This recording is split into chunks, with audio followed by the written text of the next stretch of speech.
This boss is by far the only boss that has made me yell out loud in rage. This broad finds every way to make your skin itch and she just won't die! Okay, for starters, to beat this boss, what you want to do is not rush your character. As long as your defense makes your health past 2000 and your power passes 50, you have a decent build. And if your class is dependent on weapons, make sure to actually have them obtained before rushing it to being stuck at a boss fight. My recommended pick is anything close range, claws, heavy bladed weapons, and katanas will do the trick. Maria also loves immunity phases. The pirate will do whatever it takes to avoid having to fight you. You got the splashy. You also got the pushy. Don't go thinking you can hit her with charged shots, because did I forget to mention that she is a precision weapon boss? She's got her plunderers, which are actually very good precision weapons that do good on their own. They also look really good. Look, truth is, this boss is as formidable as a maxed out player opponent. There isn't a true way to defeat this boss than to play as tag teams! Bring a friend with you to take all the bullets. Oh, and this boss. You know what truly turns me off? The arena. It's so tiny that it turns me claustrophobic, so players can't rely on their agility to survive the 2 phases of this boss. The worst thing is that in order to survive, you have to block.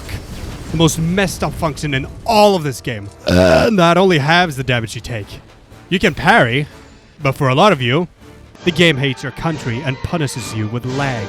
So fighting Maria is such an uncomfortable experience. You literally get butterflies in your stomach, like in an uncomfortable way, like you're watching a caving video. So let's break down her movesets. She can use cheap shot, jump towards you and shoot you, as well as just shoot you naturally with 0 warning. A well-timed parry is the only way to stop this, but you tell me how one can deflect a bullet. Sometimes she'll activate her water magic to make herself invincible. In this phase, she'll occasionally crap out more water, which just damages you. The only weakness she has is that she stays perfectly still in some moments, allowing the player to defeat her simply with M1s. Oh, but beware! She can use the large flying phoenix sword art, which is the most peskiest sword art known to man, as well as her triple crescent slashes.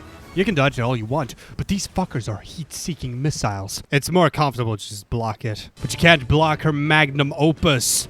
The splashy sploshy with the splashes, the sploosh. It's practically unblockable. Oh, just go to the outside of the boat. If you specialize in attack size, you can literally just hang out the outside and spam whatever it's the biggest attack that you have. But watch out though. When you are long range from her, she'll use long range attacks and you know how that works. Another strategy you can use is called the wall, where you hide behind a shield at the nose of the boat and just pelt her with projectiles. And you're protected as long as you don't get hit by her bullets. It's not a good strategy. You will die all the time.